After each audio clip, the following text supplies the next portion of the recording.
Disease Control and Prevention. If the CDC confirms Ebola, it would be the second case of Ebola ever diagnosed in the U.S., the first transmitted. At least 6 people in India are dead after Cyclone Hood made landfall just a few hours ago. That powerful storm caused damage throughout the country's east coast, forcing hundreds of thousands of people to flee their homes. And in Asia, the southern tip of mainland Japan bracing for a weakened version of this storm that lashed Okinawa on Saturday.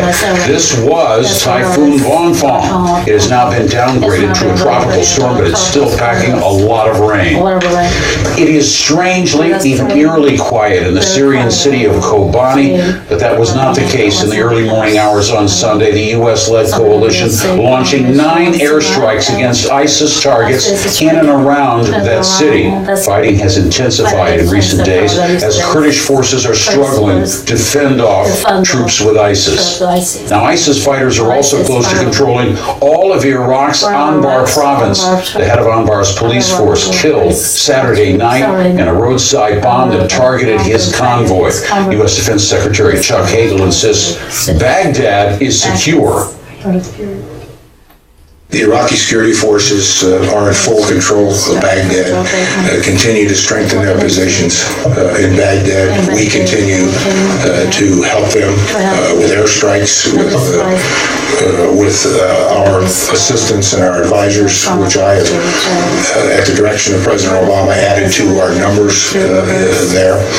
I think in Iraq today, with our coalition partners, we are up around 300 airstrikes. We'll continue with those airstrikes.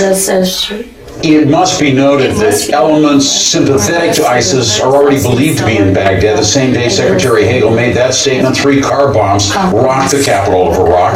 At least 43 people known killed, dozens more wounded. 2 of those car bombs went off at checkpoint entrances around northern Baghdad. The attacks taking place in predominantly Shia neighborhoods. ISIL, of course, represents Sunnis.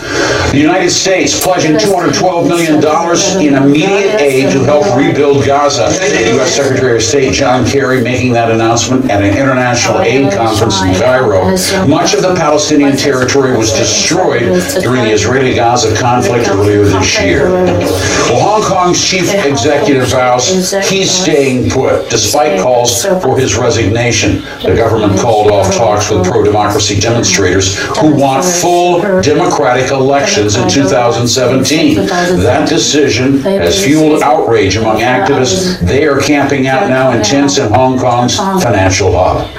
That is your CNN News Now. Fareed Zakaria, GPS, continues right after this short break.